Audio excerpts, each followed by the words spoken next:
Voyons maintenant la section 3 qui concerne la fonction financière. Comme introduction, je peux dire que le rôle de la fonction financière dans l'entreprise est d'une grande importance. Donc, quelle que soit sa taille, une entreprise ne peut pas fonctionner sans avoir une certaine visibilité parfaite sur ses finances et s'il n'est pas en bonne santé financière. Donc, cette fonction-là, elle joue plusieurs rôles. Tout d'abord, un rôle d'aide à la décision, parce que avant de prendre n'importe quelle décision qui implique un flux financier, le gestionnaire, le dirigeant de l'entreprise, doit consulter la direction financière pour des informations d'ordre financier.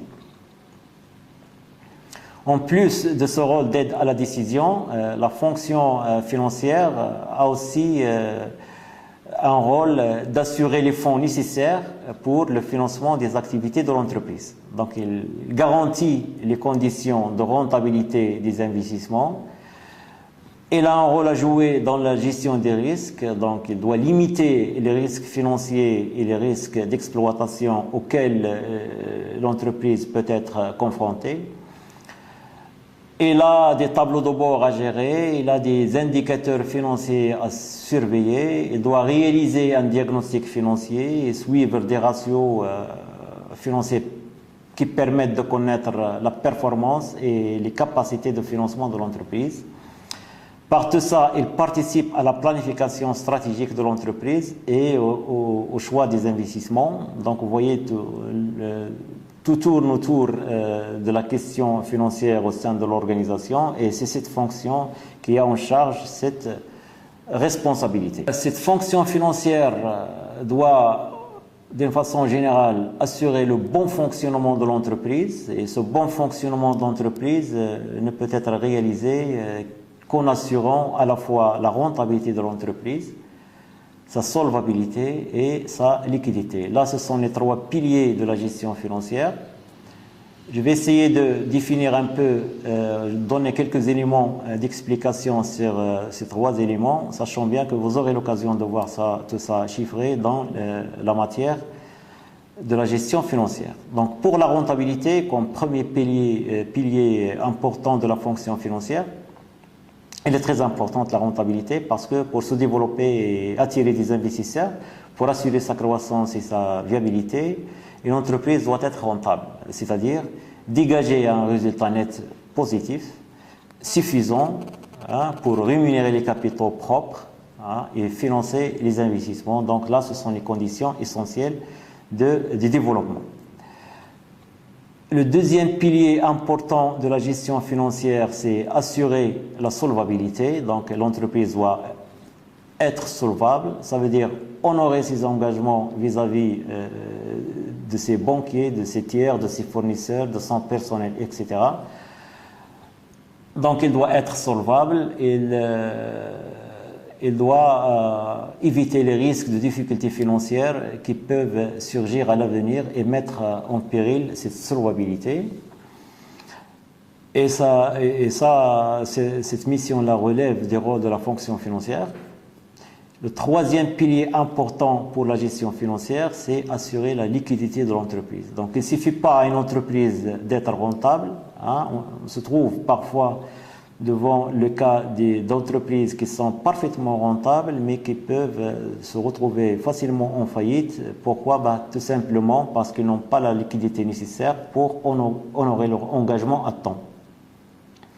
Donc, pour réaliser cette mission, la fonction financière doit en permanence évaluer et prévoir les besoins en financement de l'entreprise, mettre à la disposition de l'entreprise les ressources financières nécessaires à la couverture des besoins et surveiller en permanence son équilibre financier. Donc, vous voyez là l'importance un peu de cette fonction et de laquelle dépend la survie et la viabilité de l'entreprise. Donc là, vous avez les trois missions essentielles de la fonction financière. Voyons maintenant un peu en détail comment ces conditions vont être assurées par la fonction financière. Commençons tout d'abord par la raison d'être d'une entreprise. Donc, une entreprise, elle produit et vend sur le marché sa production.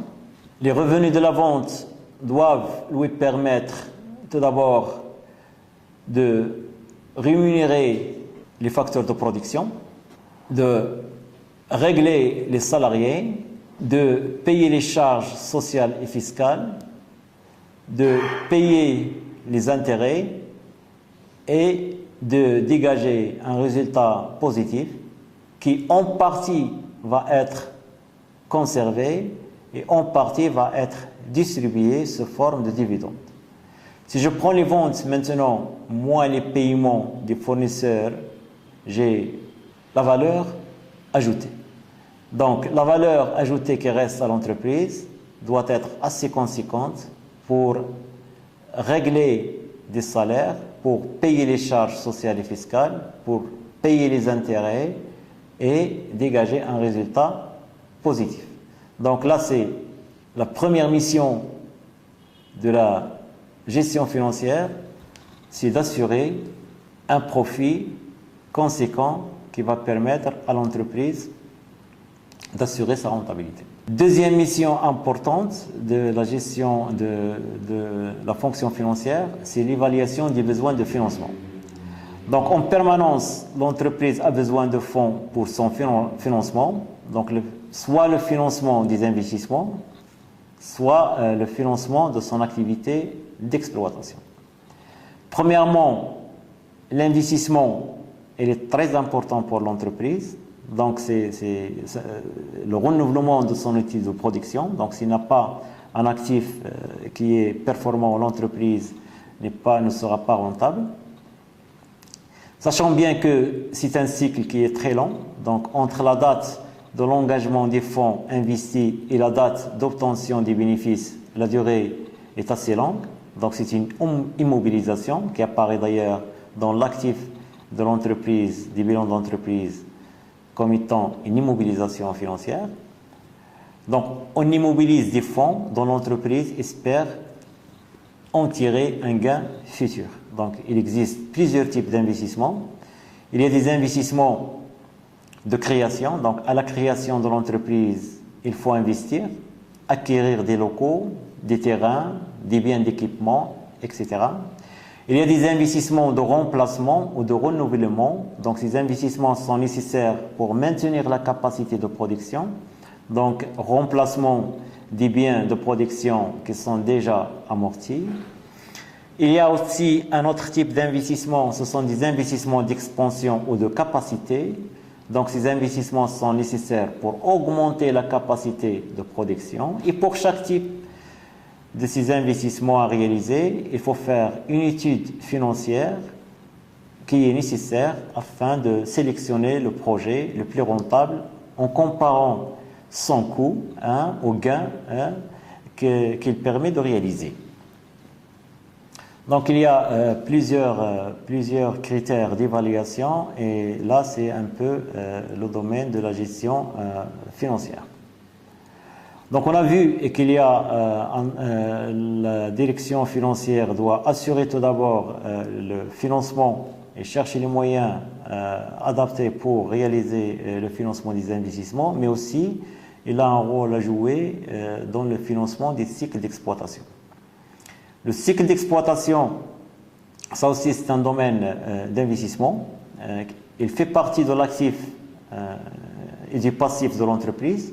Donc ce cycle regroupe toutes les opérations qui vont de l'achat des matières premières jusqu'à l'encaissement des chiffres d'affaires. Donc ce sont toutes les opérations d'approvisionnement, de stockage, de production, de vente, etc.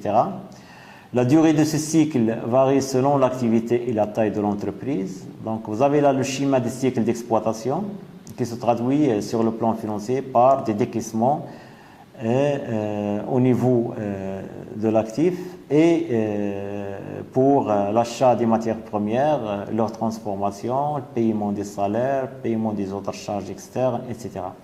Tout au long de ce cycle, l'entreprise doit chercher des fonds pour faire face aux besoins de financement de ce cycle. Parce que lorsque l'entreprise produit et stocke, ce sont des fonds qui sont immobilisés Donc il achète déjà des matières premières, donc ce sont des fonds qui sont décaissés. Il stocke, ce sont des fonds qui sont immobilisés. Il paye les charges de personnel, il paye les autres charges sociales, il paye les charges fixes, etc.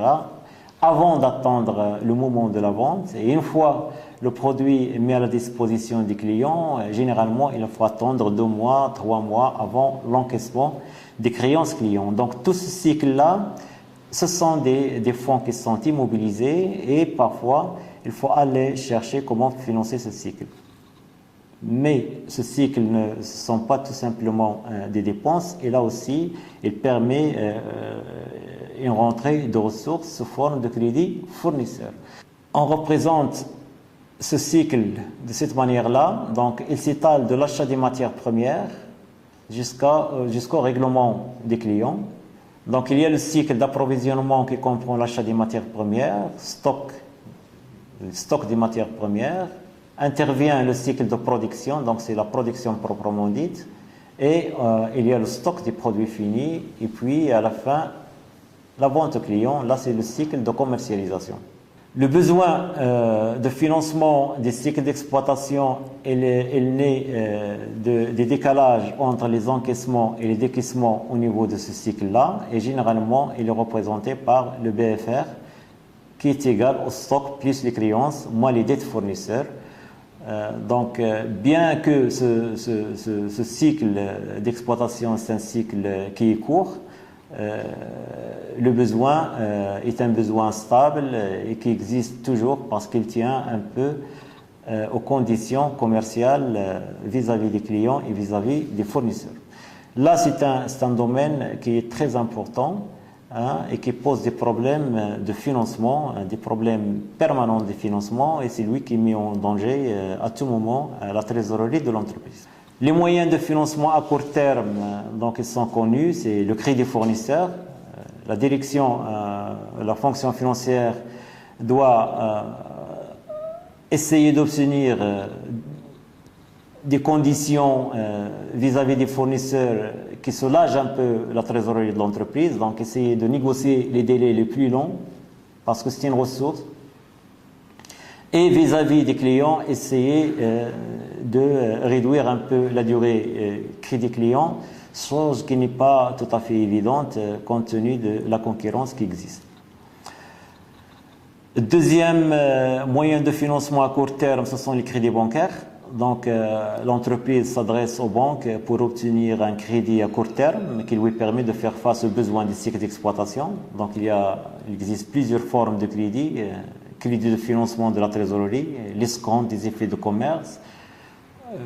Alors là, l'entreprise peut négocier les effets de commerce qu'elle possède en portefeuille et le crédit par caisse.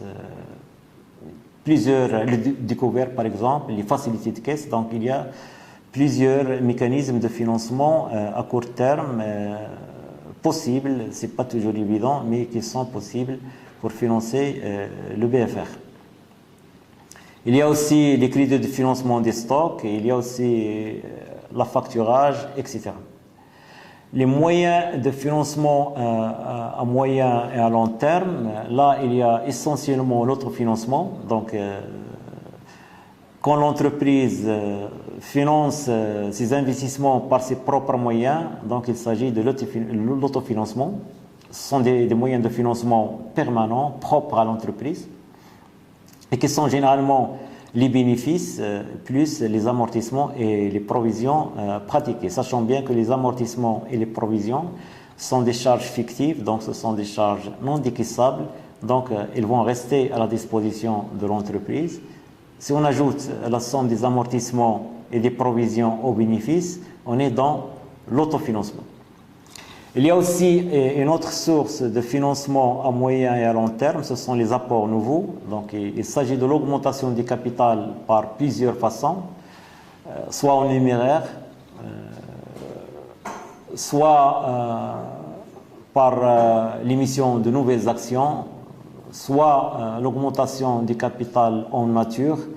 Donc il y a là un bien réel qui est apporté, soit un terrain, du matériel, etc.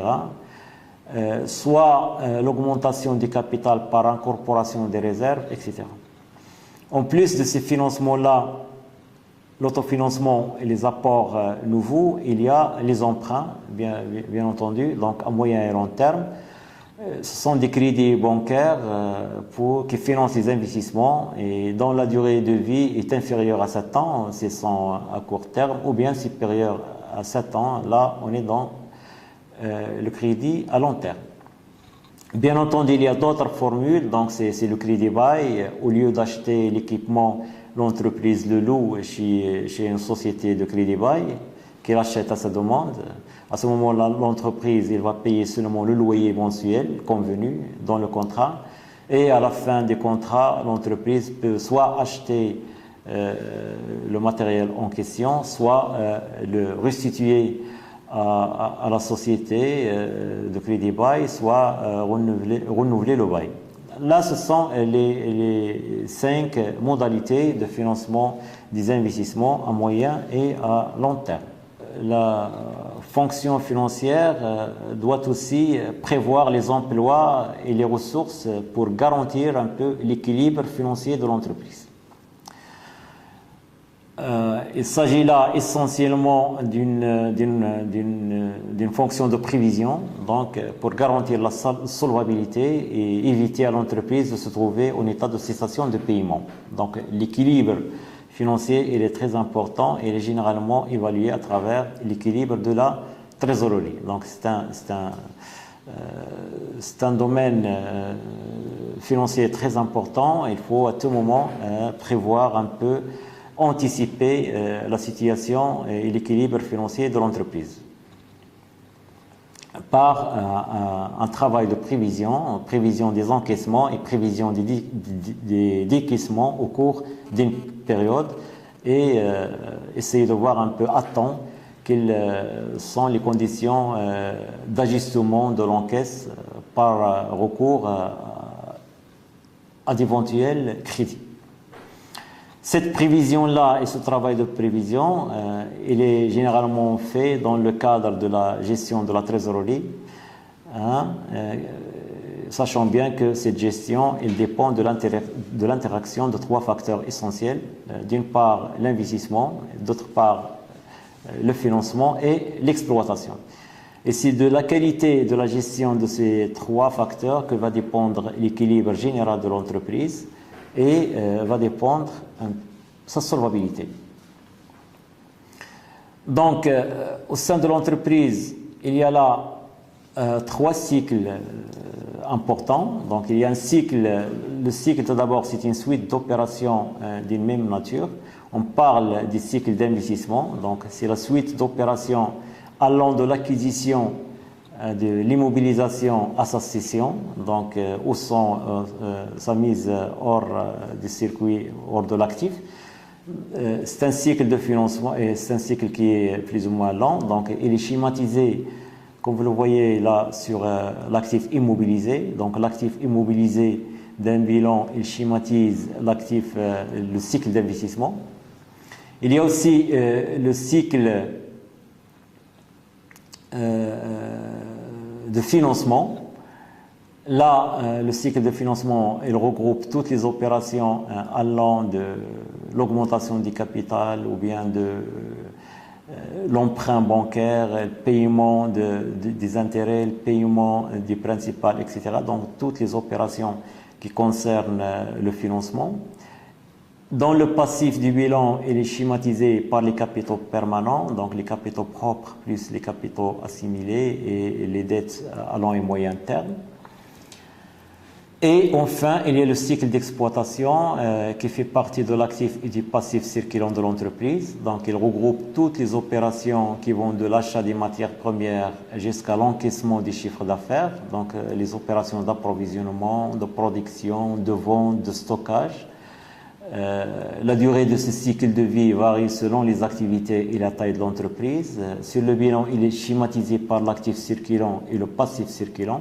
Donc là, on est à cheval entre l'actif et le passif. Ça, c'est le cycle d'exploitation. Donc les 3 cycles importants, c'est cycle d'investissement schématisé par l'actif immobilisé, cycle de financement schématisé par les capitaux permanents et le cycle d'exploitation à cheval entre l'actif et le passif.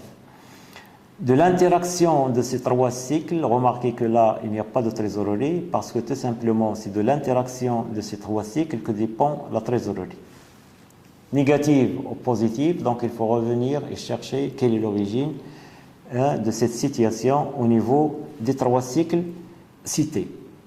La différence entre les besoins des cycles d'exploitation qui sont l'achat des matières premières, le stockage des matières premières, la production, etc.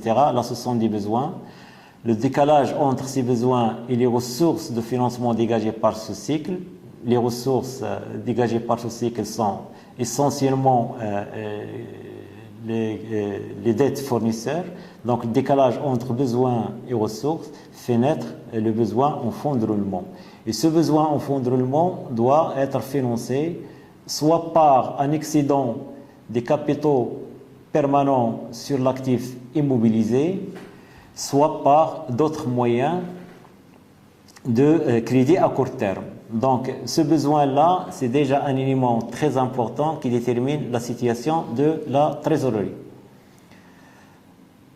BFR, schématiquement, est égal au stock, plus les créances, moins les dettes fournisseurs, ce qu'on appelle l'actif circulant, moins le passif circulant. Donc, nous avons là le BFR, et ce décalage-là, il doit être financé par un moyen de financement quelconque, soit par l'excédent des capitaux propres, des capitaux permanents sur les emplois stables, ce qu'on appelle le fonds de roulement, sinon par des moyens de financement à court terme.